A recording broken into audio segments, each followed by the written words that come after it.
आदरणीय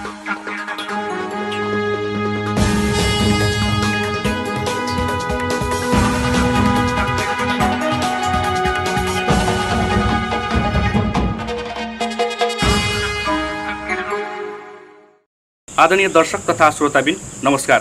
कार्यक्रम आरम्भमा यहाँलाई हार्दिक स्वागत छ। म विमल पुरी। विशेष गरी यति बेला कोरोनाको कारणले गर्दा देश लकडाउनको अवस्थामा छ। लकडाउनकै बीचमा केन्द्रमा प्रतिनिधि र राष्ट्रिय सभाका दुईटा अधिवेशनहरू सञ्चालनमा छन्। यो सँगसँगै प्रदेश सभाहरूमा पनि यति बेला अधिवेशन गर्नुपर्ने भन्ने किसिमका कुराहरू उठ्न थालिसकेका छन् र प्रदेश नम्बर 5 को अवस्थामा वैशाख जेठ 9 गतेलाई चाहिँ बैठक अधिवेशनको लागि बोलाइएको छ, जुन अहिले बजेट अधिवेशनको रूपमा रहनेछ। यहीसँग कुराकानी गर्नको लागि अधिवेशन कसरी सञ्चालन हुन्छ, कोरोनाको महामारीका बीचमा अधिवेशनलाई कसरी व्यवस्थापन गर्न सकिन्छ, सांसदहरूलाई कसरी सुरक्षित राख्न सकिन्छ र यही विषयको समसामयिक विषयमा कुराकानी गर्नका लागि हामी प्रदेश नम्बर 5 का सभामुख पूर्णबहादुर घरतीसँग कुराकानी गर्दैछौँ। यहाँ आउनुहोस्, स्वागत गरौँ आजका हाम्रो अतिथि प्रदेश नम्बर 5 का सभामुख पूर्णबहादुर घरती। आउनुहोस् हजुर, यहाँलाई स्वागत छ कार्यक्रममा। नमस्कार। यति बेला लकडाउनको अवस्था छ। लकडाउनको बीचमा कोरोनाको महामारीका बीचमा दिनहरू कसरी बिताइरहनु भएको छ? अब लकडाउन भनेपछि हामीले सुरुका दिनदेखि नै त्यसको परिपालना गरेर बसेका छौँ। लकडाउनको समयावधि लामो समयावधि हो र हामीले अनावश्यक ढङ्गले आवत जावतले बन्द गरेका छौँ। सरकारले गरेका नियमहरूको चाहिँ पालना सँगसँगै सचिवालयका कामहरू चाहिँ फेरि नियमित चलिराखेको छ। सचिवालय आउने जाने कामहरू भएको छ र अब हाम्रो बर्खे अधिवेशनको तयारीमा जुटिराखेका छौँ। 9 गतेदेखि चाहिँ अधिवेशनको आह्वान गरिएको छ र त्यसकै तयारीमा हामी लागेका छौँ। अहिले यति बेला संसदभित्रका विषयगत समितिहरूमा बैठकहरू बसेको छ कि छैन, अथवा के छ त्यो अवस्था? लकडाउनको समयमा पनि संसदका चाहिँ संसदीय समितिहरू चाहिँ क्रियाशील छन्। बेला बेलामा बैठक बस्ने, मन्त्रालयसँग चाहिँ छलफल गर्ने, लकडाउनको स्थिति चाहिँ कस्तो छ, त्यस अन्तर्गत मन्त्रालयले के कस्ता कामहरू गरिरहेका छन् भन्ने बारेमा समितिले मन्त्रालयका कर्मचारीहरूसँग, सचिवहरूसँग, मन्त्रीज्यूसँग छलफल गर्ने र अनुगमनको प्रक्रियाहरू चाहिँ अगाडि बढाउने, निर्देशन दिने कामहरू चाहिँ संसदीय समितिले गरिरहेका छन्। अब हामीले 9 गते चाहिँ अधिवेशन सुरु गर्दैछौँ। यो अधिवेशनको बिचमा अब सांसदहरूलाई चाहिँ कसरी सुरक्षित राख्ने प्लानिङ बनाउनु भएको छ त? हाम्रो योजना चाहिँ के छ? कसरी चाहिँ संसदले काम कारबाही अगाडि बढाउने योजना छ? अब निश्चय पनि कोरोना महामारीले एउटा व्यापक रूप लिँदै गर्दाखेरि प्रदेश 5 आज सबभन्दा बढी प्रभावित छ। हामीले फितै नापेर हेर्ने हो भने प्रदेश 5 को चाहिँ सीमा क्षेत्र सबभन्दा बढी लामो भएको छ र अहिले सङ्क्रमितको सङ्ख्या हेर्ने बेलामा पनि प्रदेश 5 चाहिँ एक पहिलो सूचीमा चाहिँ देखिन्छ। त्यस हिसाबले यो एउटा महामारी फैलिराखेको बेलामा, एउटा क्लाइमेक्समा पुगेको बेलामा संसद अधिवेशन सञ्चालन गर्नु आफ्नो एउटा चुनौतीको विषय हो। एकातिर प्रदेश सरकारले प्रस्तुत गर्ने बजेट अधिवेशनको रूपमा यो अधिवेशनले लिने गरेको हुनाले हामीले यो अधिवेशन पनि अनिवार्य रूपमा गर्नुपर्ने छ भने, अर्कोतिर सीमा क्षेत्रमा प्रदेशवासीहरू, नेपालीहरू चाहिँ अलपत्र परिराखेको अवस्थाहरू छन्। त्यसको उद्धार पनि हामीले गर्नुपर्ने स्थिति छ। सङ्क्रमितहरूको सङ्ख्या बढिराखेको छ, त्यसको सतर्कता पनि हामीले अप्नाउनु पर्ने छ भने यी सबै जटिलताहरूको बिचबाट हामीले अधिवेशन सुचारू गर्ने हामी सोचेका छौँ र त्यसको लागि चाहिँ अहिले हामीले सामाजिक दूरी कायम गर्ने गरेर सांसदहरूको चाहिँ सिट प्लानिङ हामीले गरिरहेका छौँ। 9 गतेदेखि हाम्रो अधिवेशन सुरु हुन्छ। 8 गतेको दिन हामीले संसद सचिवालयका कर्मचारीहरू, मन्त्रीज्यूहरू, सांसदज्यूहरू र उहाँका स्वकीय सहयोगीहरू, सुरक्षाकर्मीहरू सबैको हामी चाहिँ आरडिटी टेस्ट गर्छौँ। त्यसले पोजिटिभ देखायो भने उहाँलाई तुरुन्तै आइसोलेसनमा ल्याइन्छौँ र अरू बाँकीहरूको चाहिँ सामाजिक दूरी कायम गरेर हामी संसद अधिवेशन सञ्चालन। विशेष यति बेला सांसदहरू पनि आफ्नो गृह जिल्लामा रहेको अवस्था छ। गृह जिल्लाबाट आउने क्रममा केही समस्याहरू पनि हुन सक्छन्। त्यसले पनि एउटा त्यतातिर मध्यनजर गरेर चाहिँ के छैन संसद सचिवालय? अब त्यही कुरालाई मध्यनजर गरेर हामीले सांसदहरू चाहिँ कोरोना पोजिटिभ छ कि छैन भनेर नै हामीले आरडिटी चेक गर्ने भनेको। त्यस हिसाबले उहाँले यदि पोजिटिभ देखा पर्यो भनेपछि उहाँले तुरुन्तै हामीलाई आइसोलेसनमा ल्याइदिन्छौँ, क्वारेन्टाइनमा ल्याइदिन्छौँ, उपचारको चाहिँ प्रक्रिया पद्धति अगाडि बढाउँछौँ, पिसिआर अगाडि बढाउँछौँ। अब भएन भने हामी त्यो सामाजिक दूरी कायम गर्ने पनि संसद अधिवेशन चलाउँछौँ र उहाँलाई बस्नुको निम्ति पनि हामी त्यही अनुसारको चाहिँ व्यवस्था गर्छौँ। जस्तो केही दिन अघि काठमाडौँमा चाहिँ सांसदहरूले हाम्रा सुरक्षाकर्मीहरूले चाहिँ अवहेलना गरे भन्ने किसिमको प्रसङ्गहरू पनि आइरहेका थिए। यस्तो अवस्था प्रदेशमा नआओस् भन्नको लागि चाहिँ हामीले कसरी समन्वय गर्छौँ? अनि यो त कसैले अवहेलना गर्ने भन्दा पनि सबैले त्यो नियमको पालना गर्ने कुरा हो। सुरक्षाकर्मी, के जनप्रतिनिधि, के अन्य सर्वसाधारण नागरिक सबैले एउटा नियमको पालना गर्ने हो। त्यसो गरेपछि मात्र हामी चाहिँ एकजुट भएर कोरोनाको विरुद्धमा लड्न सक्छौँ। त्यसो हुँदाखेरि हामीले अपनाउनु पर्ने सतर्कताहरू चाहिँ सबैले अपनाउनु पर्छ। संसद सचिवालयले त्यस सम्बन्धी गर्नुपर्ने सतर्कताहरूको बारेमा कोसिस गरेका छ। यो कोरोनाको परीक्षणको विषय गर्दाखेरि आरडिटी मात्र फेरि मुख्य विषय पनि होइन, पिसिआर नै चाहिँ गर्नुपर्छ। आरडिटीले मात्र यदि सङ्क्रमण भए पनि नदेखिने अवस्था पनि हुन्छ। यसलाई चाहिँ के गर्ने? यदि पिसिआर चेक गर्न हाम्रो सम्भव छैन? पिसिआर चेक गर्न सम्भव छ, तर एउटा यसको दुईवटा प्रश्न। पिसिआर चेक गर्नको लागि चाहिँ 2-3वटा कुराहरू चाहिन्छ। पहिलो कुरो आरडिटी चेक गरेर चाहिँ पोजिटिभ देखाएर हुनु पऱ्यो। दोस्रो कुरो चेक गर्ने मान्छेको चाहिँ सङ्क्रमित इलाकामा गएको, घुलमिल गरेको अथवा सङ्क्रमित मान्छेहरूसँग चाहिँ लसपस भएको अथवा डिटेल हिस्ट्री चाहिँ चाहिन्छ। कन्ट्याक्ट त्यस्तो चाहिन्छ। त्यो भएपछि मात्र पिसिआर चेक गर्ने हो। पिसिआर चेक गर्दाखेरि महँगो पनि पर्छ एउटा कुरा। दोस्रो कुरो हामीले रेन्डमली चाहिँ पिसिआरतिर जाँदाखेरि सीमा क्षेत्रमा चाहिँ सङ्क्रमित भएका मान्छेहरूलाई नै पिसिआर चेक गर्न चाहिँ अहिले नपुगिराखेको अवस्थामा अहिले फेरि हामी प्रदेश सभामा कोही सुरुमै चाहिँ पिसिआर चेक गर्दाखेरि त्यो अलिकति खर्चिलो हुने र आलोचित हुने अवस्था पनि हुन्छ। त्यस कारणले चाहिँ सङ्क्रमित जनताहरूको भन्दा हाम्रो चाहिँ प्रदेश सभाका सदस्यहरूको चाहिँ प्राथमिकता ठुलो होइन। तर उहाँहरूलाई चाहिँ सतर्क बनाउनुको निम्ति उहाँहरूको बारेमा चाहिँ संवेदनशील हुनुको निम्ति हामी पहिले चाहिँ आरडिटी चेक गर्छौँ। त्यस पछाडि चाहिँ पोजिटिभ देखेपछि हामी पिसिआरमा जान्छौँ। हाम्रा मान्यज्यूहरू, यो सीमा क्षेत्रमा रहेका मान्यज्यूहरू चाहिँ प्रायः जसो भारतमा गएर हेर्ने अथवा क्वारेन्टाइनमा गएर चेक गर्ने, उहाँहरूसँग बढी घुलमिल भएको पनि देखिन्छ। उहाँहरूलाई अलिकति कडाइका साथ तपाईँहरू यसो नगर्नुहोस् भनेर चाहिँ हामीले कुनै केही वक्तव्य केही निकालेको छैन अथवा कागज केही गरेको छैन? होइन, अब यो मान्यज्यूहरू चाहिँ आफैले यो विषयमा चाहिँ आफैले चाहिँ जान्नुपर्ने कुरा हो। अब एउटा समस्या चाहिँ पछिल्लो चरणमा के देखा परेको छ भने तपाईँहरूसँग हामीले भन्नुपर्छ। कतिपय जनप्रतिनिधि साथीहरू चाहिँ मानव भोलि नै चुनाव भइहाल्छ, त्यस कारण चाहिँ अहिले भोट चाहिँ आजैदेखि अब माग्नुपर्छ भन्ने जस्तो गरेर बेतालमा दौडिराख्नु भएको चाहिँ त्यो चाहिँ भारत पनि जाने अब त्यो आउने गर्नुहुन्छ होला। अलिक कहिले काहीँ अनौपचारिक हामीसँग रिपोर्टहरू आउने गर्छ। त्यस कारण हामीले किनभने राज्यले एउटा संयन्त्र बनाएको छ। विशिष्ट अवस्थामा चाहिँ देश सङ्कट परेको बेलामा चाहिँ केन्द्र सरकार चाहिँ स्वतः के हुन्छ भने क्रियाशील हुन्छ, हावी हुन्छ र उसले एउटा संयन्त्र बनाएको छ। एकद्वार प्रणाली अन्तर्गत राहत सामग्री चाहिँ वितरण गर्ने छ। त्यसअनुसार चाहिँ हामीले गर्दा राम्रो हुन्छ। अब जहाँ पाए त्यही सँगसँगै जाँदाखेरि चाहिँ उहाँ आफू पनि चाहिँ सङ्क्रमित हुने सम्भावना हुन्छ भने अर्कोतिर आम जनतामा पनि के हुन्छ भने आशंका पैदा हुन्छ। त्यसो भएकोले हामीले जहाँ सङ्क्रमित इलाकाका जनप्रतिनिधिहरू हुनुहुन्छ उहाँहरूको बारेमा विशेष निगरानीका साथ हामीले परीक्षण गर्ने व्यवस्था गरेको। अब थोरै बजेटको अधिवेशनको विषयमा कुरा गरेको, विशेष गरी यो अधिवेशन केमा केन्द्रित रहन्छ र कुन विषयहरू चाहिँ प्रवेश गर्छ संसदको? अब बजेट अधिवेशन त विशेष गरेर चाहिँ सरकारले कसरी ल्याउँछ त्यो उसको कुरा भयो। अब हामीले त संसद अधिवेशनमा त्यसलाई व्यवस्थित गरिदिने काम चाहिँ हाम्रो व्यवस्थापकीय काम भएको त्यसलाई गरिदिनु पर्छ। तर खास गरेर अहिलेको ट्रेन्ड कस्तो देखिन्छ भने किनभने सिङ्गो विश्व आज चाहिँ यसबाट चाहिँ प्रभावित भएको बेलामा, कोरोना महामारीबाट चाहिँ प्रभावित भएको बेलामा गत वर्षको चाहिँ धेरै व्यापक बजेटहरू चाहिँ आउँदैन। स्वास्थ्य सम्बन्धी क्षेत्रमा चाहिँ अलिक बढी चाहिँ बजेट केन्द्रित हुन्छ होला। अब त्यस अतिरिक्त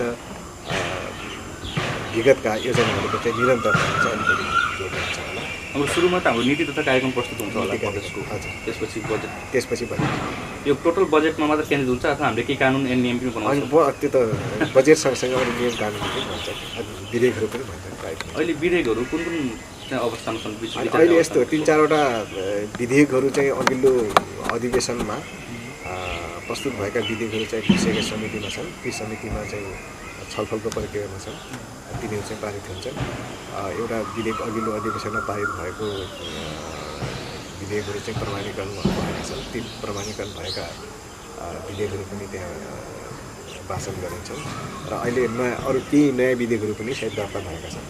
ती दर्ता भएका विधेयकहरू पनि सदनमा प्रस्तुत। अहिले विशेष गरी 3 तहका सरकार छन्। 3 तहमा हाम्रो प्रदेश भयो, तर प्रदेशले भनेका कुराहरू चाहिँ स्थानीय तहले नटेर्ने अनि त्यो किसिमको अवस्था पनि छ। अब केही कानुनहरूको पालना नगरेको अवस्था पनि छ। हामीले किन कडाइ गर्न सकिरहेको छैनौँ? हामीले बनाएको कानुनहरू स्थानीय तहले पालना नगरेको अवस्था पनि छ। अब यस्तो यो मूलभूत कुरो चाहिँ के हो भने संहितालाई हामीले कसरी बुझ्ने, गणतन्त्रमा चाहिँ हामीले कसरी बुझ्ने। हाम्रो संविधानले व्यवस्था गरेका हाम्रो 3 तहको सरकारका चाहिँ आफैमा के छन् भने स्वायत्त छन् र एकअर्कासँग अन्तर्सम्बन्धित पनि छन्।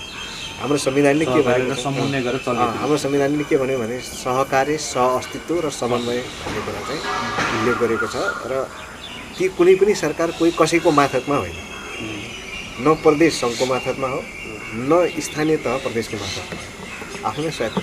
तर तिनीहरूको बिचको चाहिँ समझदारी कसरी कायम गर्ने भन्दाखेरि हाम्रो सहअस्तित्वलाई पनि बचाउने, समझदारीले पनि बचाउने र एउटा समन्वयलाई पनि अगाडि सँगसँगै लैजाने भयो भने चाहिँ राम्रो हुन्थ्यो।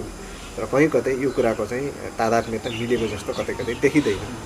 तर फेरि अब यो सुरुवाती चरण भएको हुनाले स्वाभाविक रूपमा आउने जटिलताहरूलाई चाहिँ फेरि अन्यथा पनि मिल्नु हुँदैन। तर यसलाई चाहिँ सबै तहका जनप्रतिनिधिहरूले विशेष गरेर राजनीतिक नेतृत्वले चाहिँ यसलाई हल गर्ने कोसिस गर्नुपर्छ। अब कतिपय जस्तै स्थानीय तहले कार्यान्वयन गर्नुपर्ने कानुनहरू चाहिँ प्रदेश सभाले निर्माण गर्ने भन्ने हाम्रो संविधानमै छ। त्यसअनुसार हामीले चाहिँ कयौँ कानुनहरू चाहिँ बनाएका छौँ। त्यसको पालना भएको छ कि छैन, कार्यान्वयन भयो कि छैन भन्नाले अब हामीले बेला बेलामा चाहिँ त्यस सम्बन्धी अन्तर्क्रिया गर्ने, त्यस सम्बन्धी चाहिँ निगरानी गर्ने काम पनि हामीले गरेका छौँ। त्यो गर्ने बेला के पाइएको छ भने अधिकांश पालिकाहरूले त्यसको कार्यान्वयन गरेका छैन र कतिपयले त त्यो थाहा पनि छैन, हाम्रो लागि यस्तो कानुन बनाएको छ भन्ने कुरोको पनि जानकारी छैन। त्यसो भएको कारणले अब यस सम्बन्धी त फेरि पनि अन्तर्क्रियाहरू छलफलहरूले नै हाम्रा नियमहरूलाई, हाम्रा पद्धतिहरूलाई चाहिँ अझ व्यवस्थित गर्न सकिन्छ। अलिक बढी स्वायत्त हौँ हामी, अलिक बढी पावरफुल छौँ भन्ने इच्छा कि के छ स्थानीय तहमा? या प्रदेशले बनाइदिएको कानुन त प्रदेशले नियन्त्रण गर्न मिल्ने ठाउँ भयो। र यस्तो अब हामीलाई लोकतन्त्रले, गणतन्त्रले के सिकाएको छ भने स्वतन्त्रताको कुरा चाहिँ सिकाएको छ, तर चाहिँ जिम्मेदारीको कुरा चाहिँ अलि सिकाउन सकेन कि भन्ने भान हुन्छ कहिलेकाहीँ। हामीले हाम्रो अधिकारको कुरा गर्दाखेरि हाम्रो कर्तव्य पनि छ भन्ने कुरा बुझ्नुपर्छ। हामी स्वायत्त छौँ भन्ने बित्तिकै मेरो स्वतन्त्रताको कुरा गर्दाखेरि अर्काको स्वतन्त्रता चाहिँ हनन हुन्छ कि हुँदैन भन्ने बारेमा पनि सोच्नुपर्छ। त्यसैले हाम्रो सांसदहरूले अलिकति गुनासो गर्नुभएको थियो यही राहत वितरणको विषयमा। प्रदेश सरकारले जुन एउटा कार्यक्रम बनायो अब स्थानीय तहको लागि प्याकेज दिने भनेर, त्यसपछि अनि अनुगमनको लागि चाहिँ हाम्रो ठाउँ दिनु पऱ्यो, हामी निर्वाचन क्षेत्रभित्रका स्थानीय तहमा हामीले गरेर काम दिनु पऱ्यो भन्ने किसिमका प्रश्नहरू उठाइरहनु भएको थियो। हाम्रो किन जिल्ला समन्वय अन्तर्गत राख्नु भनेर आफ्नो अधिकारको क्षेत्र पनि खोजिरहनु भएको थियो। यो किन अलिकति मिलाउन हामीले नसके हो या सरकारको कुरा पनि कार्यपालिकाको कुरा पनि? पहिलो कुरा यो अहिलेको चाहिँ एउटा सङ्क्रमणकालीन स्थितिमा सङ्घले चाहिँ एउटा केही कार्यविधि बनायो होइन, प्रमुख जिल्ला अधिकारीलाई विशेष अधिकार दिएर चाहिँ अब प्रशासनिक कामहरू चाहिँ अगाडि बढाइराखेको छ। त्यस्तो बेलामा चाहिँ प्रदेश सांसदहरूको चाहिँ काम अथवा सङ्घीय सांसदहरूको काम पनि के हुन्छ भनेदेखि चाहिँ त्यो नीति निर्माण गर्ने तहमा उहाँहरूको चाहिँ महत्त्वपूर्ण भूमिका हुन्छ र विशेष गरेर चाहिँ अनुगमनको पाटोमा चाहिँ उहाँको भूमिका हुन्छ। अब स्थानीय रूपमा चाहिँ कार्यकारी भनेको त स्थानीय सरकारले हुन्छ। कार्यकारी जस्तै गरेर सांसदहरू त हुँदैन। सांसदहरूले चाहिँ घर घरै चाहिँ चामलको बोरा बोकेर अनि तेलको चाहिँ प्याकेट बोकेर जाने त होइन। त्यसैले तर पनि अब त जोड्ने कुरामा भन्ने कुरा त ठिकै हो होइन। त्यो भूमिकालाई चाहिँ हामीले बुझ्नुपर्छ। बुझ्यो भनेपछि सायद त्यति अप्ठ्यारो होइन। अब तर पनि अब भूमिकालाई चाहिँ व्यवस्थित गर्ने भन्ने भएर त हाम्रो संविधानले पनि त्यो व्यवस्था गरेको छ। अहिलेका जटिलताहरू छन् र फेरि स्थानीय तह र सांसदहरू एउटै होइन। सांसदहरू नीति निर्माण गर्ने कुरा हुन्छ, कार्यान्वयनका कामहरूमा, कानुनी प्रक्रियामा होइन। अधिकांश हाम्रो मान्यज्यू अधिकांशको गुनासो के हुन्छ भने यिनीहरूले मलाई टेरेन, मेयर ठुलो कि म ठुलो होइन द्वन्द उहाँहरूसँग भइरहेको छ जनप्रतिनिधि अब एक हिसाबले वडा अध्यक्षको काम कारबाही धेरै छ होइन स्थानीय ठाउँमा मान्छेले बढी सबैभन्दा बढी काम उसरी गरिरहेको छ अब मान्नेहरू जानुहुन्छ गर्ने के सबै काम उसरी गर्छ होइन यो दुइटै कुरा एउटा कुरा के हो भने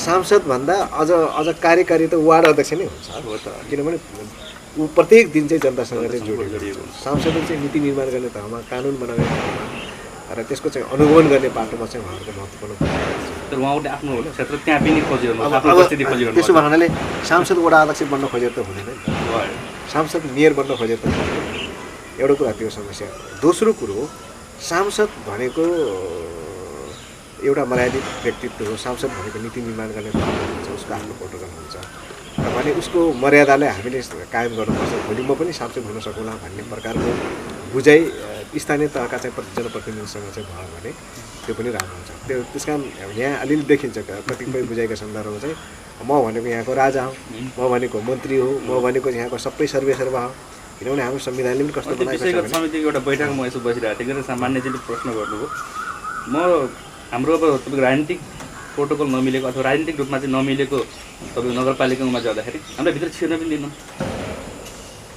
अब कसरी छिर्ने तपाईँले चाहिँ यसरी लानु पठाउनु भएको छ हामीलाई हाम्रो छुट्टै अधिकार दिएर हाम्रो निर्वाचन क्षेत्रको आधारमा चाहिँ हामीलाई त्यो अधिकार दिनुहोस् हाम्रो निर्वाचन अधिकार चाहिँ गर्नु पर्ने अधिकार नै उल्लेखै गरेर पठाउनुहोस् न भनेर अस्ति त्यो माग गरिरहनु भएको छ त्यही हो त्यो समस्या के छ भने स्थानीय तहले पनि के कुरा बुझ्नुपर्छ भने हाम्रो संविधानले पनि एउटा व्यवस्था गरिदिएको छ जस्तै सङ्घमा व्यवस्थापिका छ कार्यपालिका छ न्यायपालिका छ होइन प्रदेशमा पनि के छ भने व्यवस्थापिका र कार्यपालिका छ न्यायपालिकाको अलगै सिस्टम छ किनभने केन्द्रीय अनुशासन राखेको छ र स्थानीय तहमा व्यवस्थापिका कार्यपालिका न्यायपालिका सबै आफै तमेव माता छ तमेव पिता भयो जस्तै गरेर सबै हो मन्त्री पनि आफै हो सबै अधिकार छ त्यस कारण त्यो अधिकारलाई उहाँले फेरि ठिक ढङ्गले प्रयोग गर्नुहुन्छ कि हुँदैन भन्ने प्रश्न त्यो गर्ने बेलामा जनप्रतिनिधिको चाहिँ भूमिकालाई उहाँले मिनिमाइज गर्नुभयो भने त्यसले चाहिँ राम्रो गर्दैन त्यसैले मैले भने नि अगाडि पनि हामीले सहकार्य समन्वय र सहअस्तित्वको चाहिँ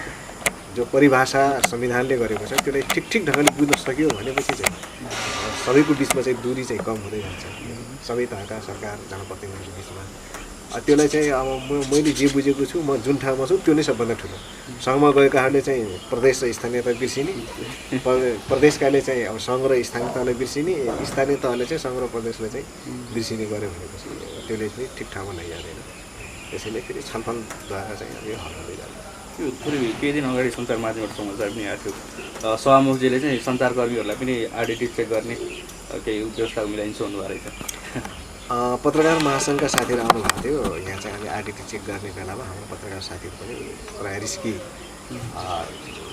एरियामा जानुहुन्छ उहाँहरूलाई पनि अब चेक गराइदिने व्यवस्था मिलाइदिनु भएको थियो त्यस हिसाबले हामीले अब सबै अब रूपन्देही भएको पत्रकार साथीहरूको त हामी सम्भव छैन संसदमा चाहिँ आउने साथीहरूको चाहिँ निश्चित सङ्ख्या तपाईँहरूले चाहिँ दिनुभयो भने चाहिँ त्यो साथी त्यहाँ पनि हामीले दूरी कायम गर्नुपर्छ सांसदहरूको भित्र बस्ने पनि हामी जस्तै चारजना बस्ने कुर्सी निकालेर 2 जना मात्रै बस्ने गर्ने छौँ भने पत्रकारहरूको पनि अब त्यहाँ भरेबल जान त मिल्दैन त्यो दूरी कायम गर्नुपर्छ अब त्यहाँ चाहिँ पत्रकारको लागि छुट्याएको चाहिँ जो कक्ष छ कार्यकक्ष छ त्यहाँ पनि दूरी कायम गरेर निश्चित साथीहरू चाहिँ बस्ने स्थिति होला म्याक्सिमम् चाहिँ 15 जना जति चाहिँ एकचोटि एउटा दिनको पालो गर्दै भित्र फोटो लिनको लागि त पालो गर्दै जानुपर्ने स्थिति होला त्यसमा निश्चित सङ्ख्या दिनुभयो भने चाहिँ हामी त्यो आडिट चाहिँ चेक गरौँ भनेपछि त्यो मिलाइएको छ अनि त्यो संसद भवनभित्र चाहिँ त्यो जुन हामीले जुन कुर्सीहरू हेरफेर गरियो भन्ने छ त्यहाँ ठाउँ पुग्यो त अलि ठाउँ पुग्छ किनभने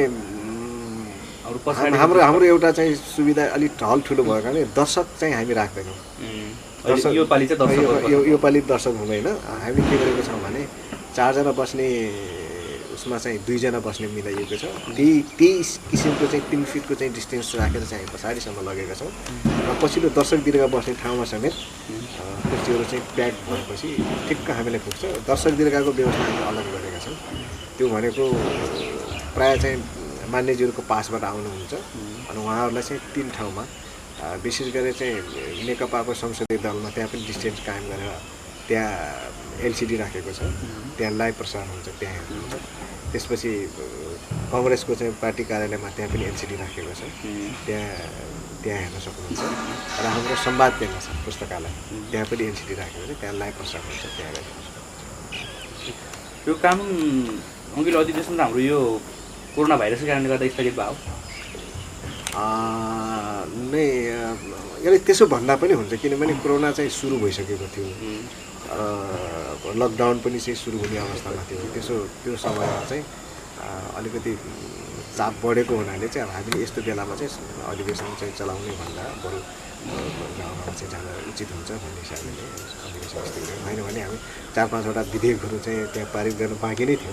यो जोड्न खोजेको विषय नै कानुन निर्माणमा चाहिँ हामीलाई कतिको असहज भन्यो यो कोरोना?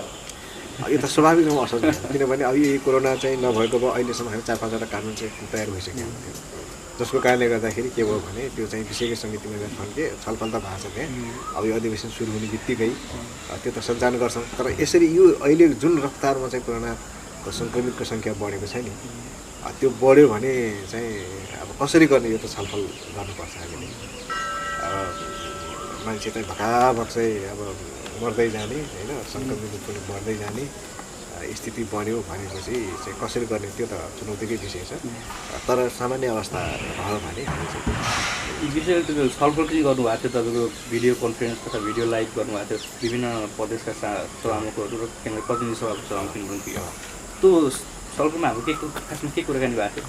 अनि विशेष गरेर प्रदेशमा अहिले हामी कसरी चाहिँ कामहरू चाहिँ सञ्चालन गरिराखेका छौँ, हाम्रा अनुभवहरूको आदान प्रदान नै थियो। खास गरेर अनुभव आदान प्रदान, कानुन निर्माणको प्रक्रियामा देखा परेका जटिलताहरू, सचिवालय सञ्चालनमा देखा परेका जटिलताहरू, संविधानको कार्यान्वयनमा देखा परेका जटिलताहरू के कस्ता छन्, हाम्रा आफ्नो अनुभवले चाहिँ के गरेको छ, एकअर्काका अनुभवले पनि समृद्ध बनाउने कुरामा चाहिँ मद्दत पुग्छ भन्ने हिसाबले थियो। त्यस हिसाबले चाहिँ ठिकै भएको छ। यो 2-3 वर्ष हाम्रो 2-2.5 वर्षको पिरियडमा चाहिँ हामीले कानुन निर्माणको फेजमा चाहिँ हामीले उल्लेख्य प्रगति गरेका छौँ, तर कार्यविधि बनाउने काम फेरि सरकारको कार्यविधि चाहिँ निर्माण हुनै सकेका छैन। हामीले ताकेता गर्ने भनेर हामीले तपाईँको त्यो परिपत्र पनि लेखाएको थियो क्या, फेरि प्रत्येक मन्त्रालयले कार्यविधि बनाउनु पऱ्यो भनेर। यसलाई चाहिँ अब कसरी कार्यविधि पनि बन्नु पऱ्यो नि, अब त्यसको उपाय त बन्नु पऱ्यो होइन। त्यसको एउटै जवाब भनेको चाहिँ बन्नु पऱ्यो, बनाउनु पर्छ। सरकारले हाम्रो मन्त्रालयहरू किन यस्तो कमजोर भने? अब कमजोरै त कसरी भनौँ, जस कतिपय कामहरू चाहिँ भने नसकिराखेको। यसका 2-3वटा कुराहरू छन् प्रभावित गर्ने कुराहरू। एउटा कुरा चाहिँ हामीले कानुन बनाइसकेपछि नियमावलीहरू चाहिँ बनाउने कामको जिम्मा प्रत्याजित विधायन भन्छ नि, हामीले प्रत्याजित अधिकारीहरू चाहिँ कानुन बमोजिम हुनेछ, तोके बमोजिम हुनेछ भने तोकियो कस्तो तोक्ने भन्ने कुरा हुन्छ।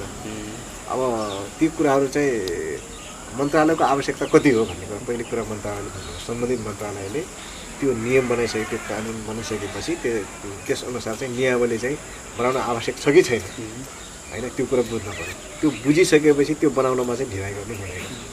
ढिलाइ गरिसकेपछि हामीले यता विधेयक त पारित गर्ने, तर त्यो नियमावली चाहिँ नबनेको कारणले गर्दाखेरि त्यो कार्यान्वयन नआउने त्यो जटिलता देखिन्छ। कतिपय सकेका छैन, त्यो भएर त्यसलाई चाहिँ छिट्टै बनाउनुपर्छ भन्ने मलाई लाग्छ। अब बनाइसकेपछि अब त्यसबारेमा सम्बन्धित समितिहरूले चाहिँ अलिकति तदारुकताका साथ त्यसमा सतर्कता अपनाउने कुरा अथवा त्यसलाई सजग बनाउने कुरा त भइराखेकै छ। एउटा कुरा त्यो हो। दोस्रो कुरो ढिलाउनुको पछाडि 2-3वटा कारणहरू छन्। हामीसँग पर्याप्त कर्मचारी छैन। प्रत्येक मन्त्रालयमा जाने भने कोही उपसचिव छैन, कोही अधिकृत छैन, कोही सचिवहरू छैन कतिपयमा, भने यो कारण कोही भयो पनि अनुभव छैन होइन। त्यो कारणले पनि कतिपय कुराहरू चाहिँ अल्झिने गरेका छन्। त्यसमा हामीले जटिलताहरू त छन्, अब तर पनि हामीले आशा चाहिँ ठुलै गर्नुपर्छ। अहिले विशेष गरी नेपालको संविधानले चाहिँ कार्यपालिका, न्यायपालिका र व्यवस्थापिकाको परिकल्पना गरेको छ। हाम्रो प्रतिनिधि सभाको हकमा अथवा पहिलाका अभ्यासहरूलाई पनि हेर्दाखेरि, संसदीय अभ्यास हेर्दाखेरि पनि अलिकति छत्र छाया कार्यपालिकाको चाहिँ व्यवस्थापिकामा देखिन्छ छाया होइन। त्यस्तै प्रदेशमा पनि त्यस्तै देखिएको कि भन्ने आशंका गर्छन्। अब जहिले पनि के हुन्छ भने कार्यपालिका र व्यवस्थापिकाको बिचमा नगुरा मासुको सम्बन्ध हुन्छ, कामका हिसाबले दैनिक कार्यहरू सञ्चालनका हिसाबले चाहिँ कार्यपालिका स्वाभाविक रूपमा के हुन्छ भने अगाडि हुन्छ, उसको जिम्मेवारी अझ बढी हुन्छ। तर कार्यपालिका कहाँबाट जन्मिन्छ भन्दाखेरि व्यवस्थापिकाबाट जन्मिन्छ। मुख्यमन्त्री प्रधानमन्त्री कहाँबाट जन्मिन्छ त भन्दाखेरि व्यवस्थापिकाबाट जन्मिन्छ। मुख्यमन्त्रीले सभामुखलाई चाहिँ नियन्त्रण गर्छ भन्छु नि जन्मिने कुरा हुन्छ। र कार्यपालिकाले जहिले पनि के गर्न खोज्छ भने प्राय के हुन्छ भने उसको आफ्नो कामलाई अझ सजिलो होस् भनेर कतिपय कुरा चाहिँ व्यवस्थापिकालाई चाहिँ छल्न कोसिस गर्छ। तर व्यवस्थापिका भनेको के हुन्छ त भन्दाखेरि चाहिँ व्यवस्थापिकामा एउटा पार्टीको मात्र हुँदैन, त्यहाँ चाहिँ सबै पार्टीको हुन्छ। सबै पार्टीका विचारहरूलाई चाहिँ प्रस्फुटित हुन दिने वातावरण चाहिँ व्यवस्थापिकाले चाहिँ बनाउनुपर्छ। हाम्रो मन्त्रीसँगको प्रश्न उत्तर कार्यक्रम पनि गर्छ संसदभित्र, तर मन्त्रीले चाहिँ अधिकांश गुनासो पनि गर्नुहुन्छ मान्यजीहरूले। मन्त्रीहरूले चाहिँ हामीले जवाफ आउँदैन अनि जवाफै दिनुहुन्न भन्ने प्रश्न पनि छ। त्यसलाई कसरी रुलिन्छ? अनि सामान्य त जवाब त दिइराख्नु भएको छ हाम्रो 5 प्रदेशको सन्दर्भ हेर्ने बेलामा। तर जवाब दिने सन्दर्भमा कहिले ढिला भएको हुन्छ होइन, 7 दिनभित्र कहिले जवाफ दिनुपर्ने, त्यो त कहिले ढिला भएको हुन्छ। अब 7 दिनभित्र भन्ने हुन्छ, 7 दिनमा दिने भने हुन्छ, सदन चाहिँ स्थगित भयो, 5 दिन स्थगित भयो अथवा 10 दिन स्थगित भयो। अनि उहाँले दिने कुरा चाहिँ प्रसङ्ग चाहिँ छुटिसकेको हुन्छ। अनि त्यसपछि चाहिँ प्रश्नकर्ताहरूलाई चाहिँ के पर्छ भने मेरो जवाब चाहिँ मन्त्रीले दिनु भएन भन्ने हुन्छ, मन्त्रीले चाहिँ यसको प्रसङ्ग अब हटिसक्यो भन्ने भाव हुन्छ। कतिपय कारण त्यस्ता पनि छन्। कतिपय फेरि चाहिँ के भने बेलैमा त्यो नहुँदाखेरि पनि चाहिँ अब ढिला भए जस्तो हुन्छ र केही त फेरि छुट्ने कुरा पनि हुन्छ। अब त्यो व्यवस्थापिका र कार्यपालिका बिचका हुने चाहिँ अन्तर्विरोध चाहिँ यो संसारभरिकै स्वाभाविक प्रक्रियाहरू छ। तर पनि हामीले त्यस्तो दूरी चाहिँ हामीले कायम गर्ने वातावरण चाहिँ अहिलेसम्म बनेको छैन। तर प्रतिपक्षले चाहिँ अलि आरोप लगाउँछन् मुख्यमन्त्री चाहिँ सभामुखजी चाहिँ अलि बढी सत्तापछितिर झल्किनु भएको छ कि भने। अनि त्यो आरोपमा कुनै सत्यता छैन। अहिले प्रदेश 5मा हामीले कार्य सञ्चालन गर्ने बेलामा प्रतिपक्ष होस् या सत्तापक्ष सबैले चाहिँ मैले समान अवसर दिएको छु। बोल्ने बेलामा प्रतिपक्षभन्दा सत्तापक्षकै मान्छेले चाहिँ अब सत्ताको चाहिँ विरोध गरेको पनि तपाईँहरूले चाहिँ देख्नुभएको छ होइन, त्यो अवसर पनि उहाँलाई छ। प्रतिपक्ष र सत्तापक्षको बिचमा चाहिँ कहिलेकाहीँ खटपट हुने बेलामा त्यो दूरी चाहिँ कम गरिदिने काम पनि चाहिँ मैले गरेको छु। यो पनि चाहिँ अब कतै लुकेको छैन।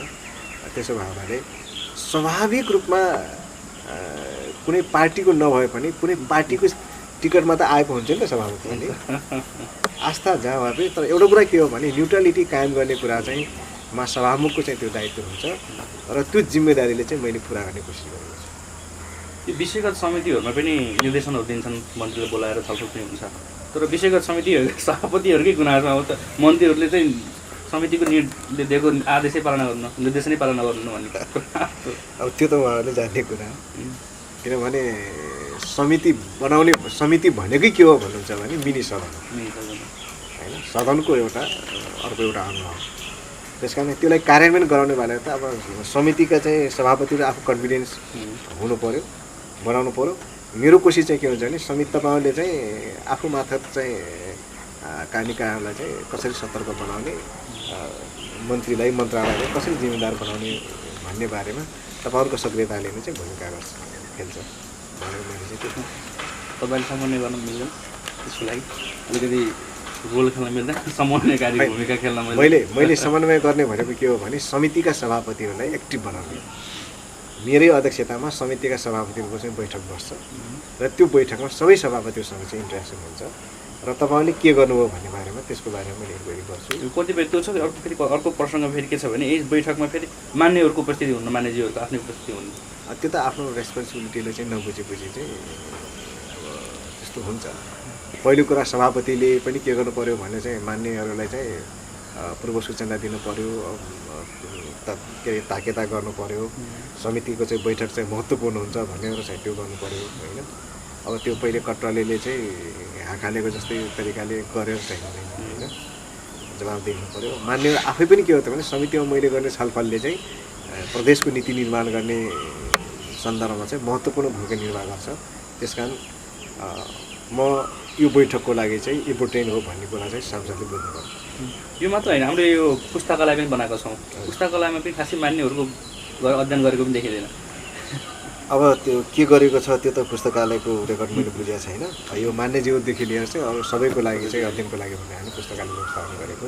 सायद हामीले दुःख गरेर सायद अरू प्रदेशभन्दा चाहिँ हामीले पहिले नै हामीले ई लाइब्रेरी र पुस्तकहरूको चाहिँ जो गरेर चाहिँ राखेको हो। अब त्यसको लागि चाहिँ अब सबैले पढ्नुपर्छ, पढ्नु भनेर मैले गरेको। यो सुरुमा हामी संसद सुरु हुँदै एउटा विवादमा पऱ्यौँ हामी, यो गाडी काण्डको कारणले। त्यो गाडी काण्डको भुक्तानी भएको छैन भने के हो प्रसङ्ग त्यो पढाइ? यो गाडी काण्डको कुरा चाहिँ तपाईँले फेरि कोटै हाल्नु हो। यो गाडीको कुरा त प्रष्टै छ। लेखाले एउटा निर्देशन गर्यो, सचिवालयले चाहिँ बिडिङ गर्यो, त्यसको चाहिँ स्पेसिफिकेसन बनायो, मूल्य निर्धारण गर्यो, अनि त्यसपछि बिडिङ गर्यो, गरिसकेको कारण चाहिँ खोल्ने बेलामा चाहिँ एउटालाई पर्यो। अनि परेपछि अब लेखाले मिडिया तपाईँकै मिडियामा चाहिँ अब सचिवालयले यति महँगोमा किने कति पर्छ भनेर हामीले के त्यो त ग्लोबल टेन्डरको कुरा। ग्लोबल टेन्डरमा चाहिँ परिसकेपछि कति बाहिर कति यो प्राइभेटले चाहिँ कुनै एउटा गाडी किन्न जाने, सचिवालय किन्न गएको, प्राइभेट किन्न गएको भए पो अब यो त्यो बार्गेनिङ गरेर के टेन्डर गरेर परेपछि चाहिँ हामीले फेरि लेखाले गरेको निर्देशनलाई पनि पालना गर्यो। यति बाहेक योभन्दा बढी चाहिँ मूल्य नतिर्ने भनेर उनीहरूले निर्देशन गर्यो। हामीले त्यसै अनुसार चाहिँ लेखाको निर्देशन कस्तो छ तिर्दैनौँ भन्नु भन्यो। भनिसकेपछि लेखाले गरेको निर्देशन अनुसार चाहिँ सचिवालयले त्यो रकम भुक्तानी गर्यो होइन, रकम भुक्तानी गर्यो। अख्तियारमा पनि बोलायो, अदालतमा पनि चाहिँ बयान दिने चाहिँ कुरा थियो, त्यो पनि गयो। उसले मुद्दा हालेको छ, त्यो त पुग्यो। विशेष गरी मुख्यमन्त्रीजीले चाहिँ यो अधिवेशनबाट अघिल्लो अधिवेशनबाट चाहिँ राजधानीको विषय टुङ्गो लगाउने विषय पनि थियो। यद्यपि यो संसदको विषय प्रवेश भएको छैन। यो राजधानीको विषयमा तपाईँलाई पनि बोल्ने गर्छ, प्रायः धेरै जसो सबैको सभामुखको पनि भूमिका छ भन्छन् लम्ब्याउनमा। अब यो बारेमा त स्पष्ट पाइँदैन। प्रदेश सभाको सबै मान्यहरू चाहिँ जोडिन्छ होइन। सभामुख किन, सभामुख मात्रै किन, मुख्यमन्त्री सभामुखै किन, प्रदेश सभाको सबै मान्यहरूको चाहिँ समान दायित्व छ, भूमिका छ। त्यसो भएको हुनाले अब सभामुखले चाहिँ तोक लगाएर राजधानी टुङ्गिने भए त म पहिले टुङ्गिदिइहाल्थेँ होइन। सभामुखले त त्यसलाई व्यवस्थित गर्ने, छलफललाई व्यवस्थित गरिदिने र अन्तिम टुङ्गो चाहिँ लाउने बेलामा चाहिँ के अरे रुलिङ गर्ने कुरा हो। त्यसैले सभामुखले यहाँ भनेर उहाँ भनेर इन्ट्रेस्ट होला, व्यक्तिगत रूपमा केही होला त्यो आफ्नो कुरा हो। तर यो राजधानीको बारेमा सभामुखले चाहिँ अड्काएको, सभामुखले चाहिँ बनाएर हुने भन्ने प्रश्न चाहिँ त्यो प्रश्नै गलत छ। त्यो अघिल्लो बैठकमा तपाईँको नामै संसदभित्रै तपाईँको नामै जोडेर पनि भन्नुभयो एकजना मान्यजीले। त्यो गलत गर्नु होइन, त्यसो हजुरले रुलिङ पनि गर्नु कि सभामुख नजुर्नु गर्नुभयो। अब त्यो त्यतिखेर त के थियो भने त्यो विषय नै थिएन, प्रसङ्ग नै थिएन। उहाँले कसले भनिदियो त्यसले गर्नुभयो। अब त्यसपछि मैले यो चाहिँ कार्यसूचीमै छैन, यो कुरै नउठाउनुहोस् भन्दा भने अनि त्यत्तिकै नारा पनि लगाउनु भयो। तर मैले दूरी किन बढाउने भनेर चाहिँ उहाँहरूलाई पनि फेरि चेतावनी सहित त्यो कुरोलाई चाहिँ सच्याउनुहोस् भनेर भन्यो। त्यो हो। त्यस कारण यो राजधानीको विषय चाहिँ सेन्सिटिभ विषय हो, संवेदनशील विषय हो। अब अघिल्लो उसमा पनि नीति कार्यक्रममै यो अधिवेशनमा यो आर्थिक वर्षमा राजधानीको चाहिँ टुङ्गो लगाउने भनेर मुख्यमन्त्रीले भनिसकेको स्थितिमा सायद यो कोरोनाको महामारी र यो लकडाउन नभएको भए यो अघिल्लो अधिवेशनमै राजधानीको विषय टुङ्गिसकेका हुन्थ्यो। अब कहिले होला बजेट अधिवेशन? होइन, अब यो आर्थिक वर्ष त अब यो भइहाल्यो, यो कोरोनाको कारणले गर्दाखेरि भनेको। अब आशा गरौँ यो अधिवेशनमा विषय प्रवेश गर्छ होला या गर्दैन। अब यो कोरोनाको स्थिति कस्तो हुने हो त्यसले निर्भर गर्छ। तर अघिल्लो यो आर्थिक वर्षमा टुङ्ग्याउने कुरा चाहिँ कहिले भएन। त्यसको परिक्रिया के हुन्छ? यसका दुई तिनवटा पाटा पक्ष हुन् राजधानी सम्बन्धी। एउटा कुरा के हो भन्नुहुन्छ भने संवैधानिक कुरा हो होइन। संविधानले के कुरा गरेको छ भने प्रदेश सभाको दुईटै बहुमतले चाहिँ टुङ्ग्याउने भन्ने कुरा गरेको छ होइन। त्यो चाहिँ कानुनी कुरा हो। दोस्रो कुरा के हो भन्नुहुन्छ भने राजनीतिक कुरा हो होइन। राजधानी भन्ने विषय चाहिँ राजनीतिक कुरा हो। राजनीतिले के भन्छ भनेपछि सबैको विचार भावनाहरूलाई चाहिँ समेट्नुपर्छ भन्ने कुरा हो।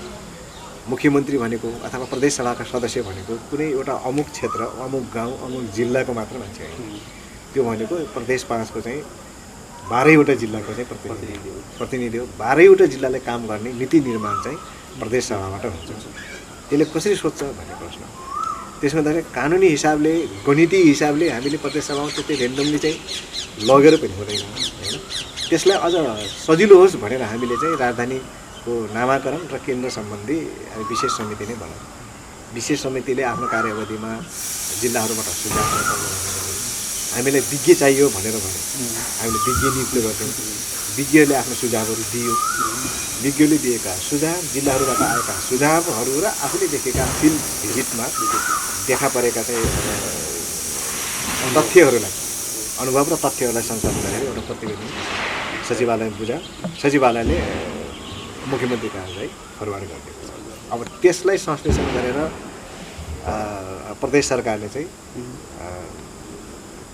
के अरे सदनमा टेबल गर्ने। सदनमा टेबल गरेपछि हामीले प्रक्रियामा लैजान्छौँ, छलफल हुन्छ, प्रक्रियामा लगेर हुन्छ भने हुन्छ भन्नु बनाइदिने हो। अब त्योभन्दा पहिले चाहिँ के गर्नुपर्छ भने उसले राजनीतिक सहमति कायम गर्ने कोसिस गर्नुपर्छ, सरकारले गरेको होला। अब त्यसरी नै चाहिँ टुङ्गो लगाउने, त्यसैले विभिन्न क्षेत्रगत रूपमा चाहिँ विद्रोहहरू सुरु हुनसक्छ। त्यसैले मैले भने एउटा संवैधानिक कुरा हो, एउटा राजनीतिक कुरा हो, दोस्रो प्राविधिक कुरा चाहिँ। प्राविधिक भनेको मतलब विज्ञहरूले अब बनाउने राजधानीमा हामीले कस्तो बनाउन सकिन्छ, किनभने त्यो खेलाइचीको कुरा होइन। मान्छेले चाहिँ हावाको भरमा के अरे 500 तल घर बनाएर राजधानी बनाए पनि हुन्छ भन्ने तर्कले भएन। अब बनाउने राजधानी भनेको हामीले भर्जिन ल्यान्ड भनेका छौँ होइन, भर्जिन ल्यान्डको कुरा गरेका छौँ। यो जे भए पनि के हो भने एउटा सिङ्गो सहर बसाउने कुरा हो, राजधानी बनाउने कुरा हो। सिङ्गो सहर बसाउँदाखेरि हामीले त्यस खालको पूर्वाधारहरू तयार हुन्छ कि हुँदैन। पहिलेको हाम्रो पुराना सहरमा बनेका राजधानीले काठमाडौँ तपाईँको काठमाडौँ अबको मोडेल रह्यो। राणाकालीन स्थितिमा बनेको सिंहदरबार अहिले पनि चाहिँ के छ भने गणतन्त्रमा पनि त्यही हामीले अभ्यास गरिरहेको होइन, त्यो अभ्यास गरिराखेका छौँ। अब त्यसलाई हामीले तन्काउन सक्दैन होइन, सक्ने स्थिति छैन भने हामी खुम्चिसक्यो। अब त्यस्तै हामीले प्रदेशमा बनाउने राजधानी पनि कम्तीमा आजभन्दा 50 वर्ष पछाडिको पिँढीले पनि हामीले सेलेक्ट गरेको छौँ। भोलि हामी रहौँला नरहौँला, 5 वर्ष पछाडि हामी आउँला या नआउँला, 5 वर्ष पछाडि बन्ने कामलाई पनि के होस् भने 50 वर्ष पछाडिको मान्छेले पनि त्यस बेलाको राजनीतिक नेतृत्वले सही निर्णय गरेको रहेछ भन्न त सकोस्। सिंहदरबार अहिले राणाकालीन अवस्था भएको त्यहाँ त्यो कमसेकम त्यति त छ हाम्रो इज्जत होइन। भने अब हामीले बनाउने राजधानी फेरि त्यति कन्जस्टेड अनि त्यसपछि गएर मान्छेको भावना पनि केन्द्रित नहुने खालको बनायो भने त हाम्रो लागि दुर्भाग्य नै हुन्छ। त्यसै यसका फेरि धेरै सांस्कृतिक पक्षहरू पनि छन्। प्रदेश 5 एउटा यस्तो राजधानी हो, यस्तो ठाउँ हो जहाँ 3टा आञ्चलिक मनोविज्ञान हुन्छ। एकातिर लुम्बिनीको मनोविज्ञान छ, एकातिर राप्तीको मनोविज्ञान छ, भने एकातिर भेरीको मनोविज्ञान पनि छ। ती सबै मनोविज्ञानलाई एक ठाउँमा केन्द्रित गर्ने जिम्मा भनेको प्रदेश सभाका सबै सदस्यको चाहिँ समान दायित्व हो। त्यो दायित्वले चाहिँ निर्वाह गर्न सक्छ कि सक्दैन भन्दाखेरि क्षेत्रगत हिसाबले तपाईँ कुन ठाउँको हुनुहुन्छ त्यो सहायक कुरा हो। अब कुनै जग्गाका चाहिँ व्यवसायीहरूले मेरो जग्गा चाहिँ को मूल्य यहाँ बढ्ला भनेर मान्छेले तर्क गर्यो भने त्यो त्यसैले हामीले अहिले नयाँ बनाउने राजधानीहरूमा त्यो अपर्च्युनिटी हामीसँग छ। हिस्टोरिकल्ली हामीले त्यो अपर्च्युनिटी छ।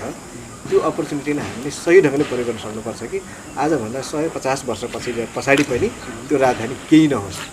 दृष्टिकोणले आफै हो। मैले चुनावको बेलामा के सोचेँ कहाँ राजधानी बनाउँछु भन्ने बोलेको थिएँ, मैले आफै बिर्सिसकेँ। तपाईँहरूले पनि बिर्सिनुहोस्। अब नयाँ किसिमको बनाएर सहमति गरेर जाउँ भन्ने किसिमको बोल्दै त्यो जानुपर्छ भन्ने चाहिँ हो।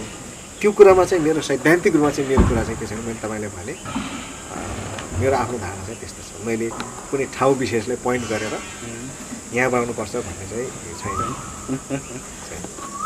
3वटा अञ्चलको मनोविज्ञान बुझेर सबैजना भावना बुझेर प्रदेश सभाका मान्यहरूले चाहिँ तोक्ने हो, डिसिजन गर्नुपर्छ। हामी अन्त्यतिर छ। विशेष गरी केही मान्यहरू अन्यमा पनि हुनुहुन्छ होला, संसद चल्ने हो नचल्ने हो के हो कसो भन्ने त्यो विषयमा थोरै स्पष्ट पार्दैन। नै संसद त चल्छ, किनभने हाम्रो बजेट अधिवेशन भएको कारण बजेट हाम्रो नियमावली अनुसार कानुन अनुसार के हुन्छ भने 15 दिन बजेट अधिवेशन सुरु हुनुभन्दा 15 दिन पहिले 1 महिनाको थियो, त्यसलाई हामी सच्याएर चाहिँ 15 दिन भनेका छौँ।